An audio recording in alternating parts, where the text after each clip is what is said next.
Keep going till we get it right. Hello and welcome to The Jib. This podcast is about the many and varied schemes of the many and varied US law enforcement and intelligence agencies, organizations, and committees, and how they are both stupid and funny. Join us on our merry journey through space and time. Hi, my name is Barry. You might know me from the classic Roman Catholic sitcom Curb Your Incubanism. Oh, that's gold. Hi, I'm Seamus, and you may know me from nowhere, somewhere, only occasionally. So, anyways. Well, that's the movie. That's the movie that won all the Oscars, is it? Yeah. Okay. The non-Oscars. Okay. Today's show is about Elvis Presley. Mm-hmm. Oh, look at you. Yep. So, I don't know, this sounds crazy, Barry, but would you believe that the FBI was interested in Elvis Presley? The FBI interested in Elvis Presley. I assume they bought all of his albums and they were big fans. Absolutely.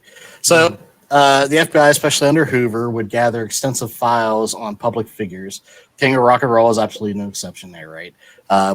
From what we can tell, there's over 600 files that they kept on the King. 600? Yep, for many. Oh, just on reasons. Elvis Presley? Yep, just on Elvis. Why didn't they just have one big one? You would think, right? Yeah. Elvis was the subject of an investigation by the FBI for several years. Beginning in the late 50s, the agency's interest in Presley was initially sparked by a letter sent to Director J. Edgar Hoover himself, claiming that Presley was a threat to the morals of American youth. Dated, right? Have you seen him in concert? That's fair. Right. Yeah. Dated May 16th, 1956, a former member of the Army Intelligence Service stated that Presley is a definite danger to the security of the United States. He would know, right? Yes. Yeah. The letter says that Elvis's actions and motions were such as to arouse the sexual passions of teenage youth. One eyewitness described his actions as sexual self-gratification on stage. Wait until these people discover jazz. If they think Elvis is bad, like all the same as rock and roll, but breaking all the rules. Yeah, little Nas would break these fuckers' minds, right? Yeah. The author further criticizes Elvis's motions and gestures like those of masturbation or riding a microphone. Indications of the harm Presley did were two high school girls whose abdomen and thigh had Presley's autograph. So he wrote on them. That happens. It is known by psychologists, psychiatrists, and priests that teenage girls from the age of 11 and boys in their adolescence are easily aroused to sexual indulgences and pervasion by certain types of motions and hysteria. The type that was exhibited at the Presley show. And there is also gossip of the Presley fan clubs that degenerate into sex orgies. He tried to find them, but he couldn't find them. From eyewitness reports about Presley, I would judge that he may possibly be a drug addict and sexual pervert. What I like about that the best is that they've covered the three main expert groups that are entitled to have an opinion here: psychologists, psychiatrists, and priests. Yeah. So one of these things is not like the other. Yeah. I don't think the priests know much about sex orgies, or do they? Yeah. He's talking about how to arouse the passion of teenagers. So right. There appear to be no further action conducted by the Bureau concerning these claims, though. Oh, they didn't do anything. Doesn't look like, at least. Where did you find the letter? Do you mind me asking where you got that? You can find it pretty much everywhere when you Google it. Oh, okay. So yeah. The one copy though, it blacked out whoever wrote it. So okay, he redacted the interesting bit. So Elvis was also a target of numerous death threats and a victim of extortion attempts over the years. A lot of the death threats were because of what we just talked about. He was too sexy to live. Yep, too sexy to live. The FBI sometimes played a direct role in these cases. On November 27th, can't believe. I'm slow to this today. That's our man, by the way. Yeah, he's a good-looking guy. Yep. November 27th, 1959. Boy, I'm going to butcher this guy's name. Lorenzo Johannes Grisel Lando was hired by Presley in Germany while he was stationed there in the U.S. Army. He hired him for some skin treatments. During these treatments, in December 1959, the man had made several passes at the singer's friends and at Elvis himself. He made a pass at Elvis? Yep. Okay. Well, he's a good-looking dude. I mean, I guess, Presley decided to discontinue the skin treatments. Sure he did, yeah. Of course, we didn't specify what kind of skin treatments were going on. But anyways, at this time, he told Grisel Lado of his decision and chastised him for embarrassing him. This drove Grisel Lado into a rage, and he decided to extort sums of money from the king. Promised that he would ruin his career. He claimed that, the case was referred to the FBI. Elvis was interviewed on December 28th, 1959, concerning his complaint that he was a victim of blackmail, according to FBI files. Grisel Lado threatened to expose Presley by photographs and tape recordings in which are alleged to present Elvis in Presley in compromising situations. I guess the hint is to expose him as a homosexual or communist. It's one of the two. Grisel Lando was taking pictures of him as well, then, apparently. Mm-hmm. Okay. An investigation determined that, shockingly, I know this is hard to believe, Barry, Grisel Lando was not, in fact, a real doctor. I was going to ask you that. Was he a real doctor? Because this sounds like not a real doctor stuff, doesn't it? Nope. Information concerning the subject was furnished to the FBI's office by the Provost Marshal Division Headquarters, U.S. Army, Europe, which the indication is that they wished to avoid any publicity. They did not want to involve Presley nor cast him in an unfavorable light, since Presley has been a first-rate soldier and caused the Army no trouble during his term of service. Of course, I guess he was kind of a PR guy as well, wasn't he? So they wouldn't want him in trouble. Yeah, okay. Exactly. It would look real bad for them. After some negotiations, Presley agreed to pay Grisel Lado $200 for treatments received, and also to furnish him with a $315 plane fare to London, which seems reasonable, I would say. Grisel Lado agreed to depart England on the 25th of December at 1930 hours from Frankfurt, Germany, yet Grisel Lado did not leave as agreed. He demanded an additional $250, which Presley, for some reason, paid. A day later, Grisel Lado of course, he's going to keep coming back. You keep giving him $250. Right? You keep giving $250. You keep coming back, Loch Ness Monster, Grisel Lando. Yep. So he comes back again. This time he wants 2,000 pounds. Of course. For the loss of his practice that he had to close in Johannesburg in South Africa prior to moving to Germany just to treat Elvis. He closed up his practice to just take care of the king, man. So he would eventually leave and head towards the U.S. in January, but it's unclear if his demands were met. But there's no further record of any contact between the fake doctor and the king. I have to stop you there and talk about today's ad. Oh, shit. I'm sorry. I know you don't like it. I know, but we have how many subscribers do we have? Not that. Go on. Under 100. Go on, Barry. Okay. We need. This is $10 that's in our bank account now, right? Okay. So, if you want to just give back the $10, that's your business. But this is the ad, okay? Why does it have to always be in the middle? This is what they told me. They don't want it at the start and they don't want it at the end. They're not giving me $10. All right. All right. And they also said use an enthusiastic voice. They said don't use your usual dead kind of delivery. So here we go, I guess. You ready? Yeah, go for it. Today's sponsor is Patriot Rock and Roll. Do you want to have sex with 14-year-old girls but that law is getting in the way? Do you want to beat the crap out of your partner, but there are also laws against that? Join Patriot R&R. Sure, Elvis Presley preyed on a 14-year-old girl and coercively controlled her before marrying her, Sure, before that he had a group of 14-year-old girls on his tour bus performing for him, and sure he filmed teenage girls in various states of undress without their consent or knowledge, but it's not all about Elvis. Chuck Berry also filmed underage girls without their consent and beat up a woman in a New York hotel. His entire punishment was a fine of $250. $250, said Chris Brown. Do you have any idea how much money I have? Jerry Lee Lewis apparently took these stories as a personal challenge and married his 13-year-old first cousin. No one did anything. You want to have this kind of swag? Join Patriot R&R. Look at Ted Nugent. Not only did he sing about banging jailbait, he bragged about it on a TV show that he shared with his teenage daughters at the time.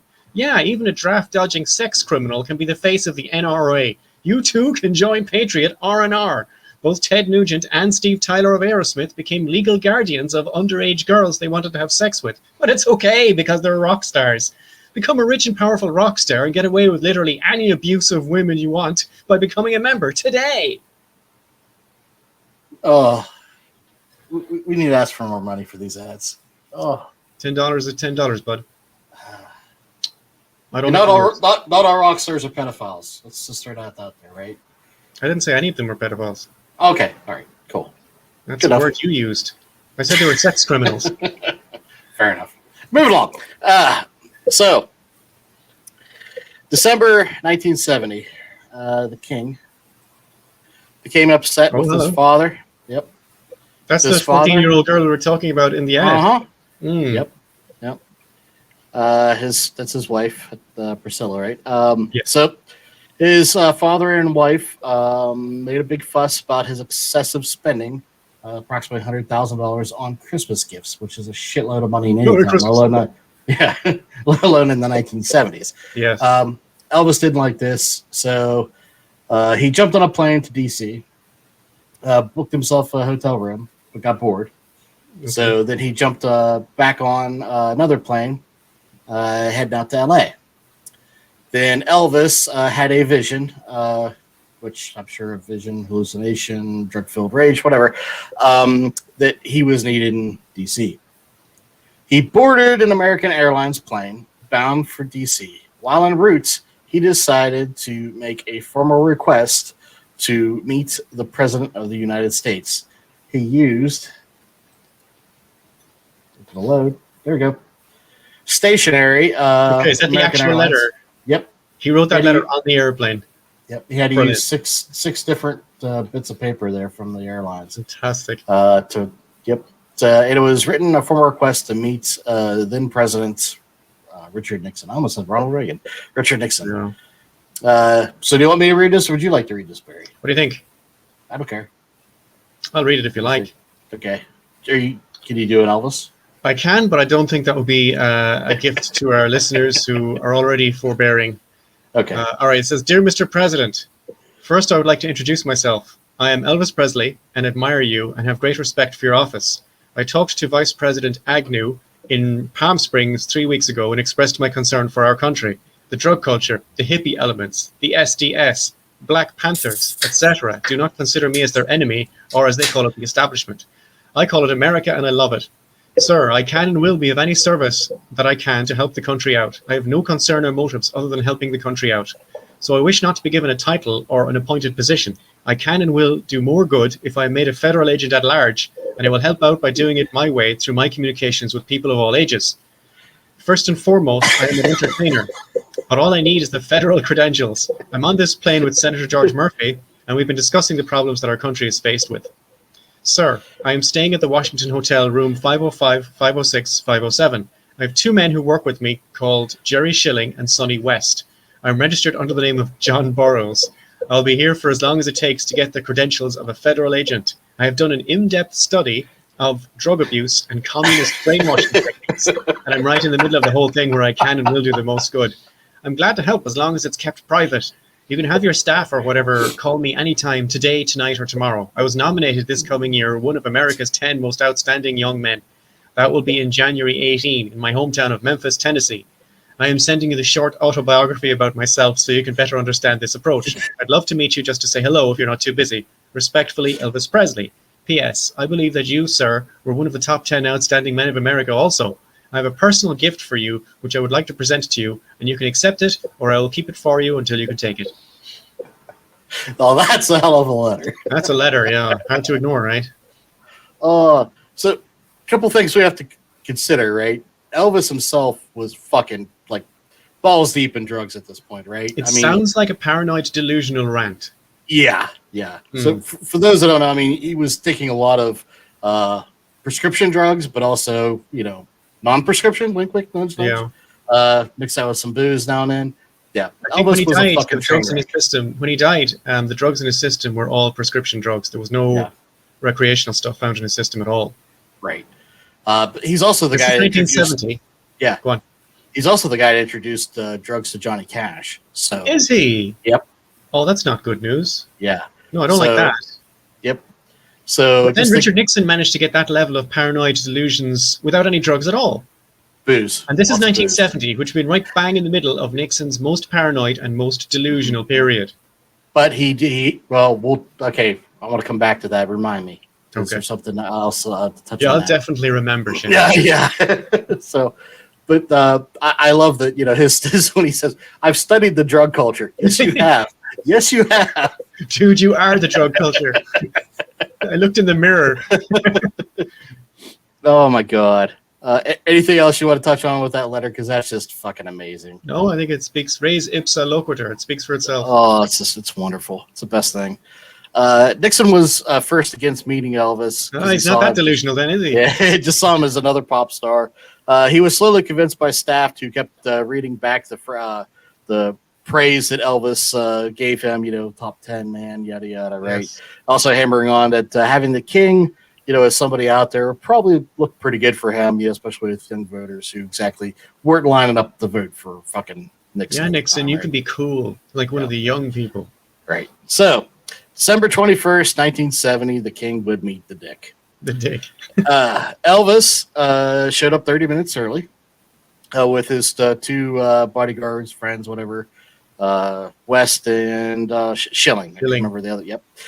He showed up with a Colt 45. With a gun to the White House. Yep. The gun was dated back to World War II. Was intended as a gift, as he promised in his letter. It was framed, had silver bullets. I'm not sure why he thought Nixon needed silver bullets, but hey, it was immediately werewolves. Yeah. It was immediately seized by the Secret Service, which apparently pissed off Elvis. He just didn't understand that. So, but anywho, he goes in, meets Nixon, and they start chatting it up. Right.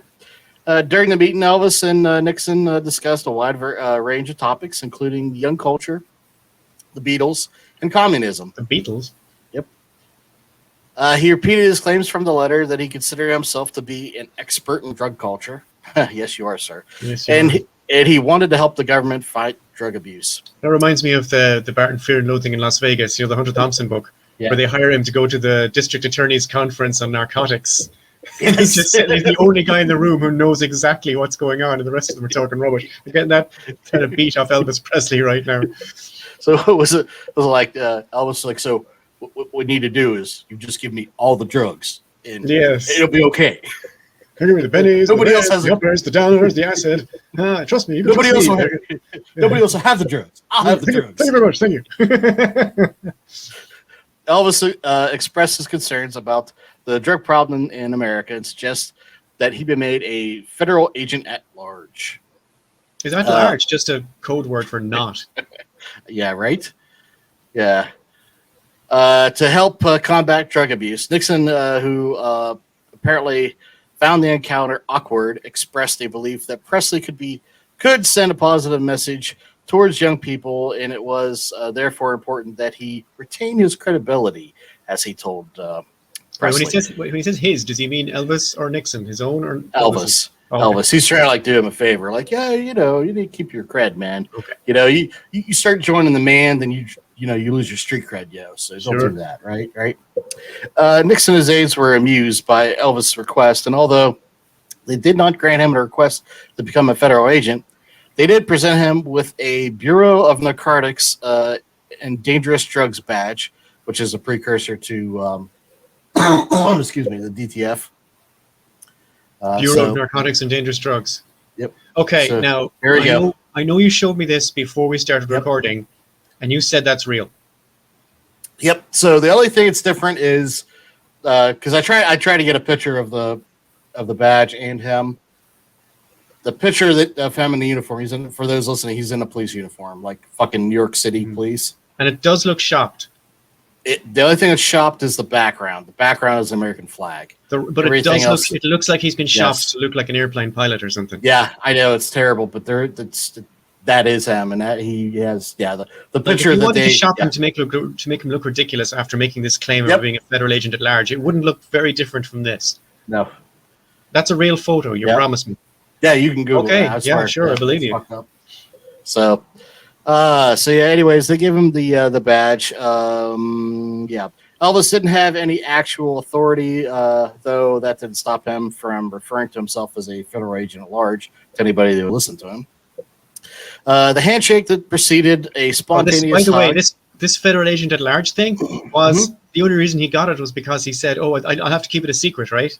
Yeah. Right. Now he's telling everybody he's a federal agent. Exactly. Don't tell anybody. Yeah.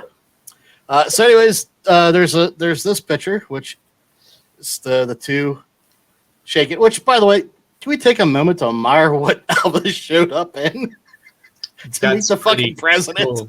Well, come on, that is pretty cool. Yeah, I mean, you bet. Like they're probably playing. What's the music you always used in the beginning of a show? Glory, Glory, Hallelujah. Where it's like dum bum bum bum ba da da bum bum bum bum. Oh, that's the same thing the Blues Brothers used. I Can't Turn You Loose. That's it. Yeah. So that was probably like in his head while he's walking in. Oh, hey, maybe, what's going on? What's going on? But that outfit, I actually like that. It's almost like a kind of a vampire look with a cape, and it's crossed with this huge, like early 70s lapel. But I still think it's really cool. I don't know why. You know why I think it's because it's Elvis. Now I know everything we've heard about him, but I still think there's something about him that's just really cool. Yeah, he's just insane. And if he turned up in a shopping bag, that would be cool. Look at him. He just looks fantastic, even though he looks ridiculous. He just looks fantastic. He's got like the WWF fucking world champion belt on, too. It's a wrestler crossed with a vampire, crossed with the early 70s lapels. And he still makes it look really cool. And somehow Richard Nixon, who's wearing quite a normal suit, does not look cool standing next to him. No, he does not. He looks like how did Elvis manage to be so cool? I don't know. Nixon always looks like he's constipated.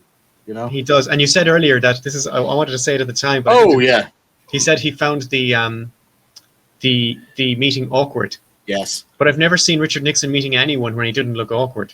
Right. So the other thing with this was, so this was 1970. Believe it or not, it was like, I think a month or something. It was like a very short period of time before he started recording all of his meetings. So unfortunately, we don't have any transcripts or anything, because that would have been fucking amazing. You know what I mean? Two guys, two super paranoid guys who are just fucking both off their rockers. It would have been just been glorious. We've got to get rid of these communists. Oh no, I know. That's what I'm saying. That's my point. This image has since become the photograph. This was frequently requested by the U.S. National Archives. Wait, it's the most requested image from the U.S. National Archives. Yep. Hey guys, do you have that photo of Nixon and Presley? Hell yeah, we do. As for the badge, Priscilla Presley wrote in her memoir that the memoir was called Elvis and Me, that Elvis thought getting the badge would give him the legal authority to enter any country while wearing guns and carrying drugs. Even if it was a real badge, it would not have given him that authority. Right. Unfortunately, there have been no documented events of Elvis attempting this feat, but one hopes that there were many, because I want to hear those stories, right? The meeting between Elvis and Nixon has become legendary, and it is often cited as an example of the strange and unexpected encounters that occur in the world of politics and entertainment. Not everyone was happy about this meeting. That would include one of the Beatles. Presley and his friends previously met the Fab Four at a get-together at his home in Bel Air, California, in August of '65. On hearing the reports of the meeting and some of the comments that Elvis made about the Beatles, Paul McCartney said... Wait. Do you want me to do it? Yeah, go. Paul McCartney said that he felt a bit betrayed. The great joke was that we were taking drugs, and look what happened to him. Well done. So, Elvis wasn't just happy meeting Nixon. He wanted to go tour the FBI facilities, so he does so 10 days later. So he's there touring the FBI, but the FBI accounts that Presley visits that he liked to advise FBI Director Hoover, who was not there, by the way. So he's in Quantico. Okay. That the Beatles laid the groundwork for many of the problems we are having with young people by their filthy, unkept appearances and suggestive music while entertaining this country during the early and mid 1960s. The Beatles are to blame. What the hell did the Beatles do? Right? It gets worse. In Presley's opinion, the source of the disaffected youth of the day owed to the existence of the Smothers Brothers, Jane Fonda, and other persons in entertainment history of their ilk. Now, I always think, things went fucking sideways when the Smothers Brothers came out. The fucking Smothers Brothers. For non-Americans, the Smothers Brothers were comedians who just had I would call it a relatively safe comedy show. There was no political jokes, really, or sex jokes or anything like that. It was like Abbott and Costello. Yeah. And some of the stuff they do is funny. Like, they weren't even unfunny. So I don't know. And I know why he didn't like Jane Fonda. Yeah. Hanoi Jane, because he felt she was on the wrong side of the Vietnam War, when it turned out she was on the right side all along. Correct. Yep. So people of those ilk, because they had poisoned young minds by disparaging the United States in their public statements and unsavory activities. So there you go. However, unlike Nixon, Hoover refused to meet Presley.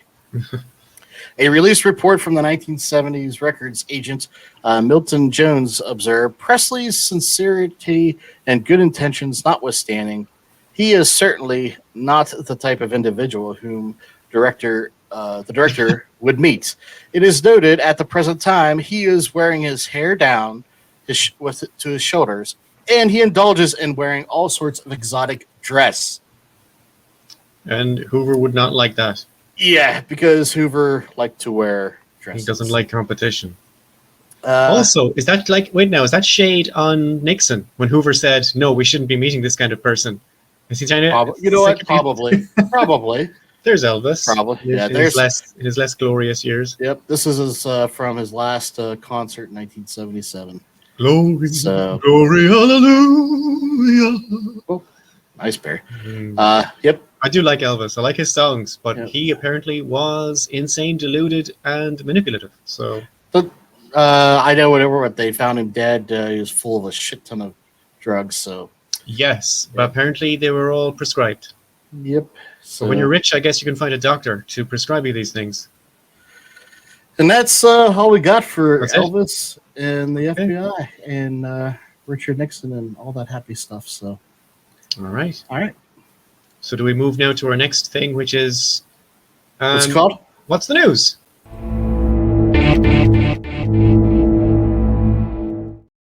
What's new? What's new? What's new? I'll get it. Don't worry. It'll be fine. I'll get it. Let's join your FBI first. Oh, no, it's an FBI episode, so maybe FBI first. Or do you want to do CIA? Okay, first? we'll do FBI because I only got two. Okay, do it. There's a lawsuit alleging that the FBI. Oh, no, sorry. I should explain what we're doing. Yeah. For any new viewers, this is what's new. What we do is, right before we're recording this thing, we put the word FBI and the word CIA into Google, hit the news tab, and just pick a few stories that we think these are all current stories in the news. Seamus will read out what happened when he hit the news tab on FBI Google search, and I will read out what I found when I put CIA into a Google News tab search. That's what we're doing right now. Cool. So the first story I have is a story about a lawsuit against the FBI, where they allege that they executed a man in 2021 in a shooting. So in Oakland. Oakland. As in California. I know where Oakland is, and I'd be very surprised if there's only one. Yeah, you're right. Yeah. It's Oakland. Yep. The other story centers on apparently we talked about this earlier about the FBI having files on celebrities and such. Not only did they have a file on Sidney Poitier, they tried to fuck with him basically. On Sidney Poitier? Oh, because he was shocked. Black rights activist. Shocked. Yeah. But he wasn't like in the Black Panthers or anything. He's just an actor. Yep. And all he did was probably come out and say black people should be respected and so on. FBI, get involved. Yeah, and like some of his later films, like where he was actually doing more, than being, just an actor. And I don't mean to, Yes. minimize that. But I believe there was a lot of more like social awareness and overtones and stuff like that. That Well, obviously he was in they Guess Who's weren't Coming cool to with Dinner that. Exactly. with Spencer Yep. Tracy and so on. But that was, I mean, that's still, he's just an actor even in that movie. Like, he's not Right. calling anybody to war or anything. Yep. Doesn't matter. Oh, that's Well, I mean, weird. let's be Violent honest. Sidney Poitier? Let's be honest. I mean, he was a prominent black figure in the 1960s. That's it. That's all he needed to be. Well, next That's you're going all to tell he me needed you're to be going to to file get Harry Belafonte. Oh, I knew they fucking did. Come on, there's no doubt. No doubt they did. Well, he gave up acting there for a while because it's like, I'm Yeah. not making these kind of movies if this is what you're going to do. If I'm going to be the token It's black guy, ridiculous, isn't it? fuck off. Yeah. Mm. The federal So- things. Yeah. Mm.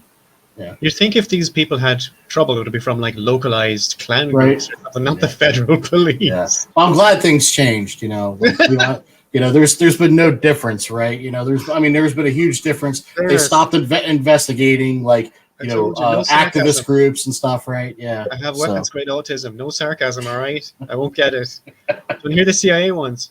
yeah, might as well. Okay, this is what happens I'm when I hit depressed enough. CIA into Google, right, with the news tab. Yeah.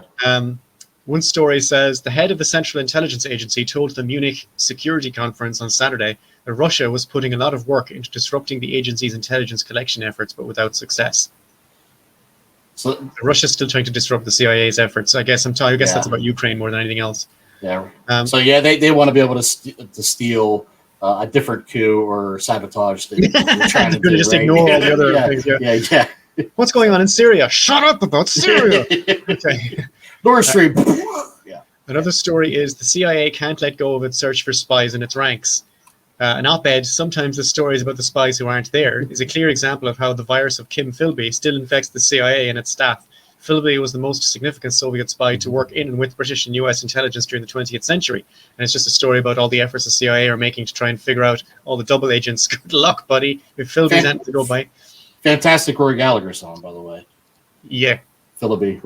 He's playing sitar, dude. He's fucking jamming out on a fucking sitar. he's brilliant. Rory Because he was Gallagher. God. Because he was God. So. And the last story I have is new details point to CIA role in Nelson Mandela's 1962 arrest. Shocked. It's on Axios Shocked. if you want to watch it, and I'm not going to read out the whole thing because unfortunately Okay. it's incredibly interesting and it's well written. So if you want to check out that, just put CIA into Google and look for the Mandela story. And that's all I have on what's new. Yeah, I believe that there was a guy named Granulo Ledoux that was part of that. You know. yeah. Okay. Yeah. So we don't tell each other about what the stories we found either. So No, it's no, kind of- yeah, you this didn't is get just- you didn't get who I was referring to. The skin doctor. Oh no, I missed South the joke. Africa. Sorry. South You Africa, mean no? the His skin name doctor. is Grisel Landau. That's it. So I messed up the joke. There you It's go. okay. We'll cut it Grisel out. Landau. We'll cut back in the Grisel Landau, and then I'll be like, "Oh, I'm using the recall joke." Oh, are we actually doing that? Whatever you want, man. I don't care. No, I don't care. All right. So we're done. Yeah, I guess we are. Oh, so hey, like, click, subscribe. Like and All subscribe. that stuff, Look, it's yeah. Thank you very much. Yeah. So, and if there's stories that you are liking that we're doing more of, please let us know. If there's ones that you'd like us to hit on, because when it Yes. comes to the FBI and CIA, there's a fuck ton of them. And if you So- like our podcast, please tell everybody you know. And $10 is $10, just saying. $10 is $10, and we will read out literally anything. Okay. All right, goodbye, as, everybody. as well documented. See you later. Bye.